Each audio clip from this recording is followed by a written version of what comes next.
Hello नमस्कार प्यारे बच्चों, मैं राजा यादव स्वागत करता हूं आपका एक और महत्वपूर्ण वीडियो जो कि आपके लिए यह क्लास 12th के लिए रहेगा। क्लास 12th बायोलॉजी चैप्टर 1 से लेकर 7 तक 2 नंबर वाले सभी महत्वपूर्ण यानी मोस्ट इम्पोर्टेंट क्वेश्चन एक ही वीडियो में आपको देखने को मिलेंगे, जो 100% यहीं से आएगा, क्योंकि यह विगत कई वर्ष जैसे 2022, 23 और 24 के सेटों में लगातार पूछा गया है। इससे इसकी संभावना और भी बढ़ जाती है इस साल बोर्ड एग्जामिनेशन में आने की। ठीक है, तो आइए एक एक करके देखते हैं सभी 2 नंबर वाले मोस्ट इम्पॉर्टेंट क्वेश्चन जो कि आपके बोर्ड एग्जामिनेशन में इस बार अच्छे खासे नंबर का पूछा जाएगा और अच्छा खासा नंबर आप ला सकते हैं इसको करके। ठीक है, आइए देखते हैं एक एक करके सभी महत्वपूर्ण क्वेश्चन को।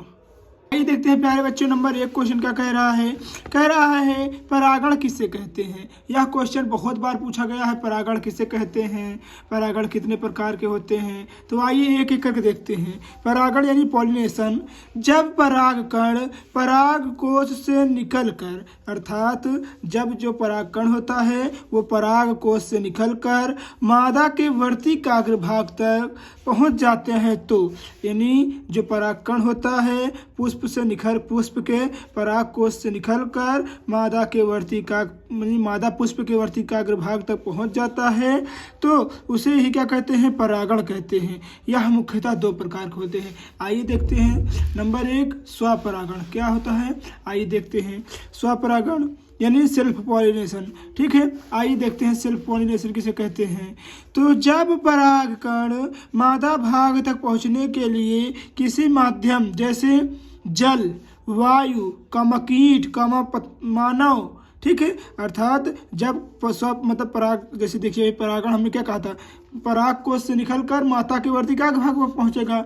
तो उसी प्रकार ये है कि जब परागकण मादा तक जब परागकण मादा भाग तक पहुंचने के लिए किसी चीज की आवश्यकता किसी माध्यम की आवश्यकता हो, किसी साधन की आवश्यकता हो, जैसे जल हो गया, वायु हो गया, कीट पतंग यानी मधुमक्खी हो गया, और बहुत सारी कीट पतंग होती हैं, मानव हो गए, आदि बहुत सारे होते हैं चीज जो माध्यम होते हैं, ठीक है, तक का सहारा नहीं लेते हैं, तो उसे स्वपरागण कहते हैं। मतलब इन सब का सहारा नहीं लेते हैं, अर्थात वह स्वयं से ही हो जाते हैं।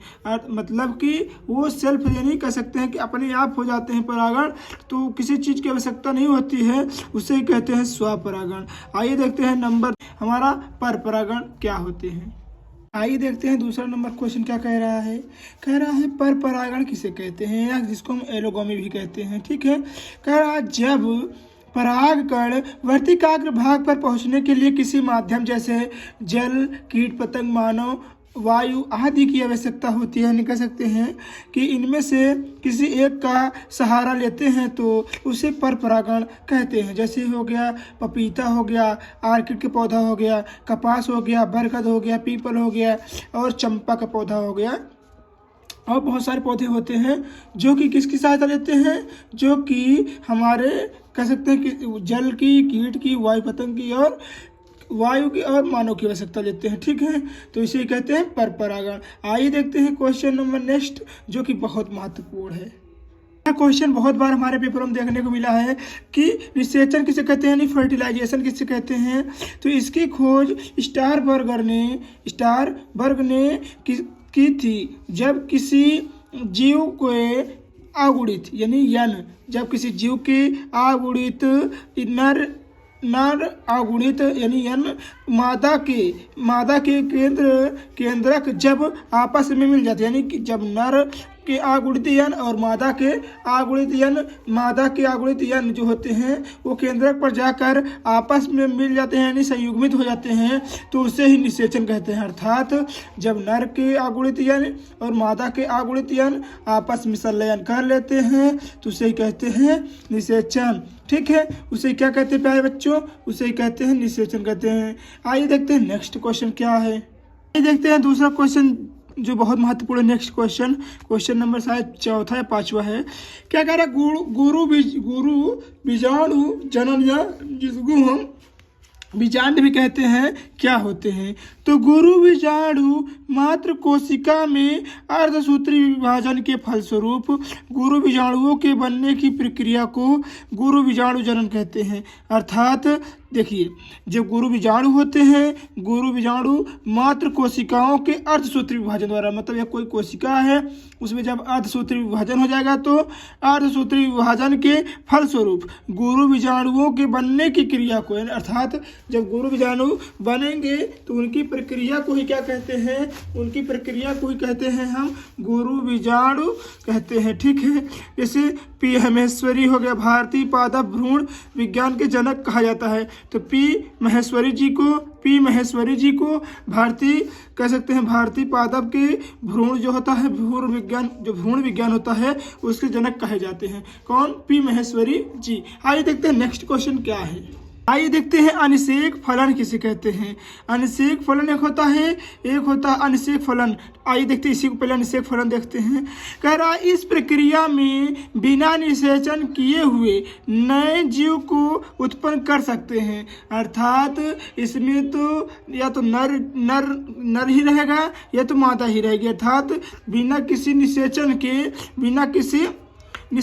यानी संलयन किए हुए एक नए जीव को उत्पन्न कर सकते हैं, उसे कहते हैं अनिषेक फलन। देखिए, जैसे छिपकली हो गई, मधुमक्खी हो गई, टर्की पक्षी हो गया, रोटी फर्श हो गया, और बहुत सारे ऐसे जंतु होते हैं जो कि अनिषेक फलन द्वारा कह सकते हैं, अनिषेक जनन द्वारा, यहाँ जनन होना चाहिए, लिख लीजिएगा जनन, अनिषेक जनन, उन्हें क्या कहते हैं? अनिषेक जनन कहते हैं। अब आइए देखते हैं अनिषेक फलन किसे कहते हैं।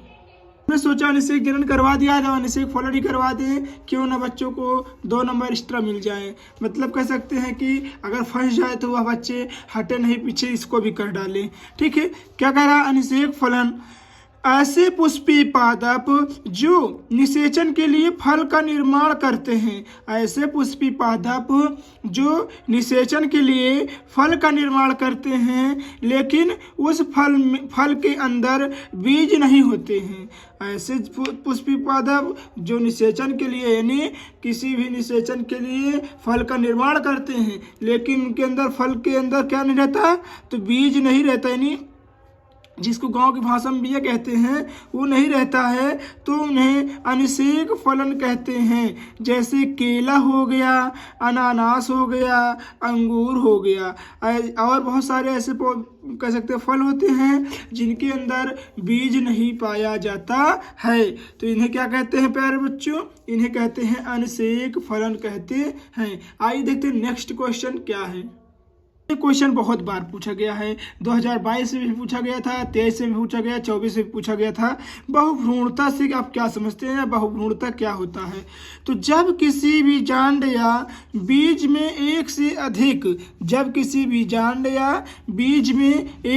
अधिक भ्रूण के बनने की क्रिया को बहुभ्रूणता कहते हैं। अर्थात जब कोई बीजांड में बीज बनता है तो एक से अधिक बीज बनने की प्रक्रिया को ही क्या कहते हैं? बहुभ्रूणता कहते हैं। इनकी खोज स्टोनी वान ल्यूएनहॉफ ने किया था। इसकी खोज किसने किया था? तो स्टोनी वान ल्यूएनहॉफ ने किया था। जैसे संतरा हो गया, नींबू हो गया, प्याज हो गया, आम हो गया, और बहुत सारे ऐसे कह सकते हैं फल और सब्जियां होती हैं जो क्या होते हैं? बहुभ्रूणता के कह सकते हैं समान होते हैं, बहुभ्रूणता में पाए जाते हैं। आइए देखते हैं नेक्स्ट क्वेश्चन क्या है। आइए देखते हैं बच्चों, वीर्य जिसको हम स्पर्म कहते हैं वो क्या होते हैं? तो यह एक सहायक जनन ग्रंथियों एवं शुक्राणुओं का एक तरल मिश्रण होता है। जो वीर्य होता है वो सहायक जनन ग्रंथियों और शुक्राणुओं का एक तरल मिश्रण होता है, जो श्वेत चिपचिपा तथा क्षारी द्रव होता है। कैसा होता है? जो श्वेत होता है यानी सफ़ेद होता है, चिपचिपा यानी कह सकते हैं इससे चिपचिपा होता है, और क्या होता है? क्षारी होता है, अर्थात वह क्षारी माध्यम में पाया जाता है। ठीक है, क्षारी किसे कहते हैं? क्षारी पीएच मान क्या होता है? पीएच स्केल क्या होता है इसे आप जरूर बताइएगा, ठीक है। क्षारीय द्रव होता है, एक बार मैथुन क्रिया के दौरान लगभग 4 ml वीर्य निकलता है। अगर कोई व्यक्ति मैथुन करता है तो उसकी एक बार मैथुन क्रिया के दौरान लगभग 4 ml वीर्य निकलता है, जिसमें लगभग 40 करोड़ शुक्राणु रहते हैं। देख लीजिए प्यारे बच्चों, 40 करोड़ शुक्राणु रहते हैं, ठीक है। यही कारण होता है कि इंसान जो मैथुन करता है वो दुबला हो जाता है। यही कारण है कि बहुत सारी दिक्कतें आती हैं इसके अंदर।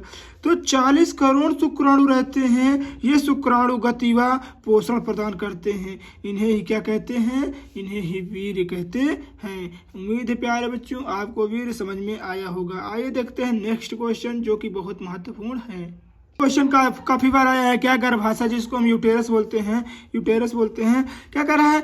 गर्भाशय स्त्रियों में एक होते हैं जो देखिए जो नाशपाती के फल के उल्टे आकार के होते हैं। जो नाशपाती होता है, नाशपाती का आप फल देखे होंगे, उसको उल्टा कर दीजिए, ठीक उसी प्रकार क्या होता है? गर्भाशय होता है, ठीक है। आकार के होते हैं। ये खोखले चौड़े शंक्वाकार होते हैं। कैसे होते हैं? खोखले होते हैं, चौड़े होते हैं और शंक्वाकार होते हैं। ये 4.5 सेंटीमीटर लंबे, अर्थात इनकी जो लंबाई होती है, मान लीजिए कोई पेन इसकी लंबाई इतनी है तो 4.5 सेंटीमीटर लंबे होते हैं, 5 सेंटीमीटर चौड़े होते हैं। ऐसे जो चौड़ाई होता है 5 सेंटीमीटर होता है, वह 3 सेंटीमीटर क्या होता है? मोटे होते हैं। 3 सेंटीमीटर मोटे होते हैं। गर्भाशय में 3 भित्तियां होती हैं। बाहरी भित्ति को हम परिगर्भाशय कहते हैं। जो बीच वाली भित्ति यानी दीवार होती है उसे मध्य गर्भाशय कहते हैं। वह आंतरिक भित्ति को हम क्या कहते हैं? अंतः गर्भाशय कहते हैं।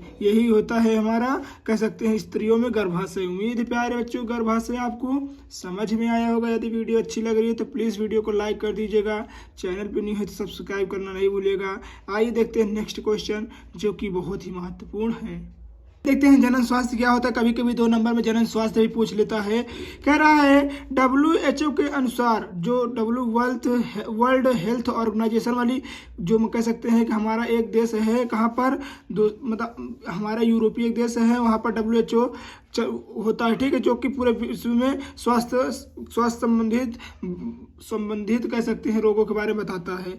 WHO के अनुसार जनन स्वास्थ्य का तात्पर्य जनन के समस्त स्वस्थ विषयों के योग से है, जिसमें शारीरिक व भावनात्मक व्यवहारिक तथा सामाजिक तौर पर पहलू भी शामिल हैं। अर्थात वह व्यक्ति स्वस्थ कहलाएगा जो शारीरिक रूप से ठीक रहेगा, भावनात्मक रूप से ठीक रहेगा, व्यवहारिक रूप से ठीक रहेगा और सामाजिक तौर पर ठीक रहेगा, उसे ही कहेंगे स्वस्थ व्यक्ति कहेंगे। नोट में देखिए क्या कह रहा है। कह रहे हैं 7 अप्रैल को विश्व स्वास्थ्य दिवस तथा 11 जुलाई को विश्व जनसंख्या दिवस मनाया जाता है। किसके रूप में? विश्व जनसंख्या दिवस के रूप में मनाया जाता है। यही होता है जनसंख्या की परिभाषा। आपको कभी कभी MCQ पूछ लिया जाएगा 7 अप्रैल को कौन सा दिवस मनाया जाता है, तो आप बताना नहीं भूलिएगा। आइए देखते हैं नेक्स्ट क्वेश्चन, जो कि बहुत महत्वपूर्ण है।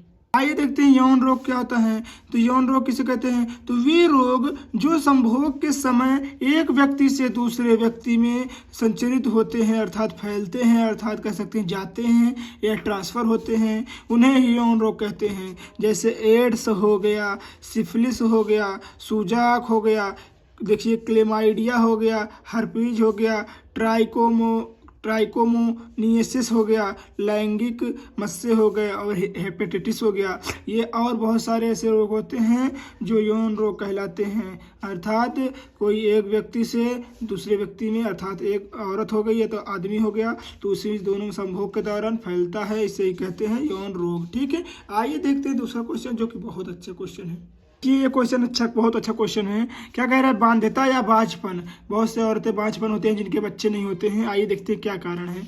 तो ऐसे दंपत्ति जो लैंगिक संबंध बनाने के बाद भी, ऐसे दंपत्ति या कह सकते हैं कि मेल और फीमेल जो लैंगिक संबंध बनाने के बाद भी संतान उत्पन्न करने में असमर्थ होते हैं, उसे ही बांधता या बाझपन कहते हैं। वह दोबारा माता पिता नहीं बन पाते हैं, क्योंकि उनके क्या और कह सकते हैं कि जो पुरुष होता है उसके में स्पर्म कमज़ोर होता है, या कभी कभी ऐसे होता है कि जो मतलब कह सकते हैं कि मादा होती है उसमें कुछ गड़बड़ी होती है, यही कारण उसमें बाझपन होती है। ठीक है, ये हुआ हमारा बहुत महत्वपूर्ण क्वेश्चन। आइए देखते हैं नेक्स्ट क्वेश्चन, जो कि बहुत अच्छा क्वेश्चन है। आइए देखते हैं प्रसुप्ति किसे कहते हैं, जिसको हम डोरमेंसी भी कहते हैं। क्या? जब बीज के भ्रूण विरामावस्था में चले जाते हैं, अर्थात जैसे गेहूं का बीज हो गया, धान का बीज हो गया और बहुत सारे बीज होते हैं, उनके बीज जो होते हैं भ्रूण अवस्था में मतलब भ्रूण जो होते हैं विरामावस्था में चले जाते हैं और उनमें अंकुरण नहीं होता है, अर्थात कह सकते हैं उस बीज में अंकुरण मतलब कह सकते हैं वह बीज नहीं निकलता है बाहर उगने के लिए, तो उस अवस्था को ही प्रसुप्ति का मतलब प्रसुप्ति कहते हैं। अर्थात कोई ऐसा बीज हो जो बहुत ही ज़्यादा सूख गया हो, अर्थात वह विरामावस्था में चला गया हो, जिससे वह दोबारा जल्दी से नहीं रिकवर हो सकता है, उसे ही कहते हैं प्रसुप्ति कहते हैं। प्रसुप्ति बीज कहते हैं। ऐसी अवस्था में बीजों को कोई मतलब कई सालों तक सुरक्षित रख सकते हैं। यही कारण है कि हम बीज को कई साल तक सुरक्षित रख सकते हैं, जिससे आने वाले समय में हम उसका उपयोग कर सकें। आइए देखते हैं और महत्वपूर्ण क्वेश्चन, जो कि हमारे लिए बहुत महत्वपूर्ण है। आइए देखते हैं असंग जनन। असंग जनन किसे कहते हैं? कुछ ऐसे भी पादप हैं जो बिना लैंगिक जनन से या अर्धसूत्री विभाजन की अनुपस्थिति में ही नए पादप का निर्माण करते हैं या कर लेते हैं, तो उस क्रिया को असंग जनन कहते हैं। अर्थात ऐसे पौधे होते हैं जो पादप के बिना लैंगिक जनन के मतलब दूसरे पादप के बिना लैंगिक जनन के अर्धसूत्री विभाजन द्वारा मतलब उसकी अनुपस्थिति में ही नए पादप का निर्माण कर लेते हैं, उसे क्या कहते हैं? असंग जनन कहते हैं। जैसे हो गया आलू हो गया, गन्ना हो गया, क्या हो गया? आलू हो गया, गन्ना हो गया, नींबू हो गया, आदि बहुत सारे ऐसे पेड़ होते हैं जो कि हमारे बिना लैंगिक जनन के ही उसकी अर्धसूत्री विभाजन की अनुपस्थिति में ही नए पादप का निर्माण कर लेते हैं, इसे कहते हैं असंग जनन। आइए देखते हैं नेक्स्ट क्वेश्चन। आइए देखते हैं जीन बहुत महत्वपूर्ण क्वेश्चन है और हमारे लिए है बहुत ही कह सकते हैं अच्छा भी क्वेश्चन हो सकता है। जिंडल ने इसे कारक कहा है। देखिए मेंडल ने इसे क्या कहा है? कारक कहा है। जीन शब्द का उपयोग सबसे पहले जॉनसन ने दिया था। किसने दिया था? तो जॉनसन ने दिया था, जो कि मेंडल के ही शिष्य थे। किसने दिया था? तो जॉनसन ने दिया था। जीन गुणसूत्र पर स्थित वह रचना है जो अनुवांशिक लक्षण को एक पीढ़ी से दूसरी पीढ़ी में ले जाते हैं, अर्थात एक पीढ़ी से दूसरी पीढ़ी में ले जाने का कार्य करते हैं, उसे ही कहते हैं जीन। उम्मीद है प्यारे बच्चों जीन आपको समझ में आया होगा। देखते हैं बहुत महत्वपूर्ण क्वेश्चन है। क्या? संकरण जिसे हम क्रॉस भी कहते हैं। क्या? संकरण जिसे हम क्या कहते हैं? क्रॉस भी कहते हैं।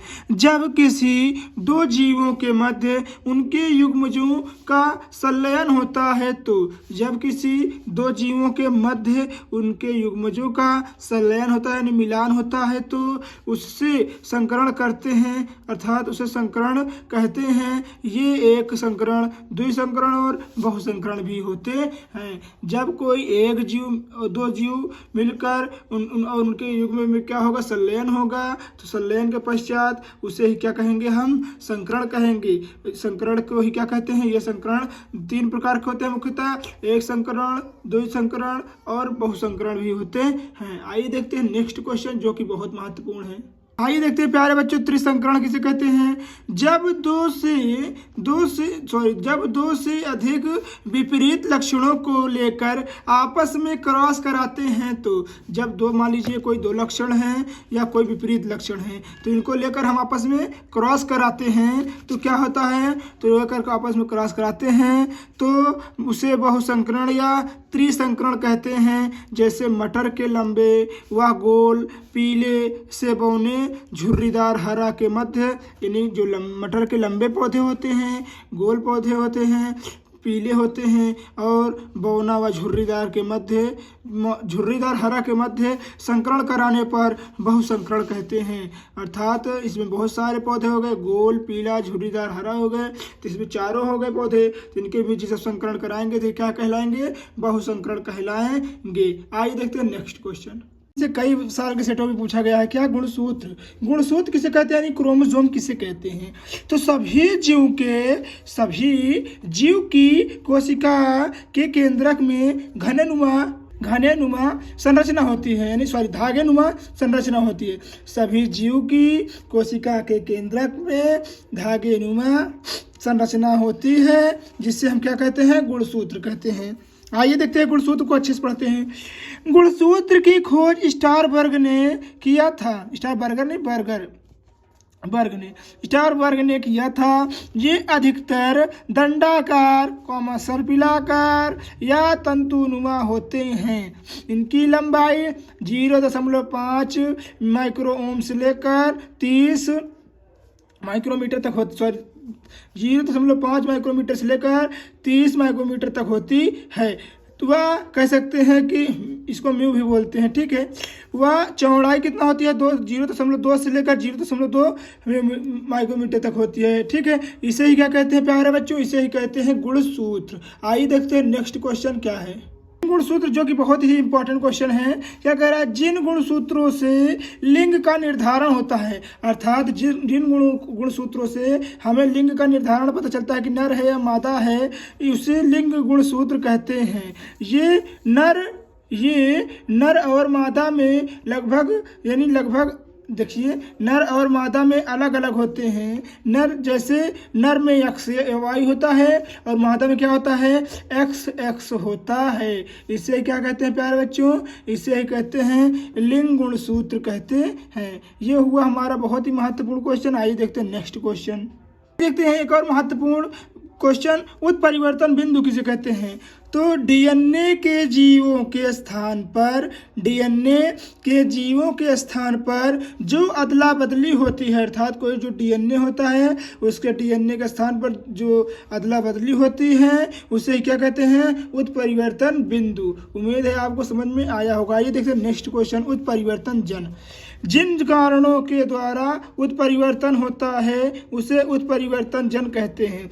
जिन कारणों के द्वारा उत्परिवर्तन होता है उसे उत्परिवर्तन जन कहते हैं। जैसे पराबैंगनी किरणें, रेडियो एक्टिव किरणें, पदार्थ हो गया, वातावरणीय प्रभाव, ये सब क्या होते हैं? उत्परिवर्तन जन होते हैं, उत्परिवर्तन जन कहलाते हैं, ठीक है। आइए देखते हैं नेक्स्ट क्वेश्चन क्या कह रहा है। कह रहा है अनुवांशिक रोग किसे कहते हैं? आइए देखते हैं लास्ट क्वेश्चन क्या है? अनुवांशिक रोग किसे कहते हैं? उत्परिवर्तन जन हमने देख लिया है। आइए देखते हैं लास्ट क्वेश्चन, अनुवांशिक रोग किसे कहते हैं?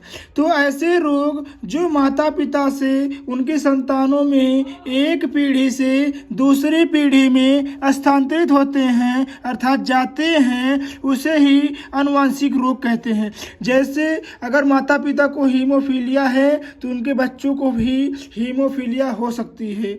उसी प्रकार वर्धानता हो गया, सिकल सेल एनीमिया हो गया, दात्र कोशिका आरक्तता हो गया, थैलेसीमिया हो गया, फिनाइल कीटोनूरिया हो गया, और बहुत से महत्वपूर्ण ऐसे कह सकते हैं कि रोग आते हैं जो कि अनुवांशिक रोग के जनक कह सकते हैं, अनुवांशिक रोग वो एक पीढ़ी से दूसरी पीढ़ी भेज सकते हैं, ठीक है। तो ये हुए हमारे चैप्टर 1 से लेकर 7 तक सभी महत्वपूर्ण कह सकते हैं क्वेश्चन। अगर वीडियो आपको अच्छी लगी हो तो प्लीज़ वीडियो को लाइक कर दीजिएगा। चैनल पे न्यू हैं तो सब्सक्राइब करना नहीं भूलिएगा और शेयर अवश्य कर दीजिएगा, ठीक है। मिलते हैं किसी और मज़ेदार वीडियो में, तब तक के लिए धन्यवाद। जय हिंद, जय भारत, वंदे मातरम।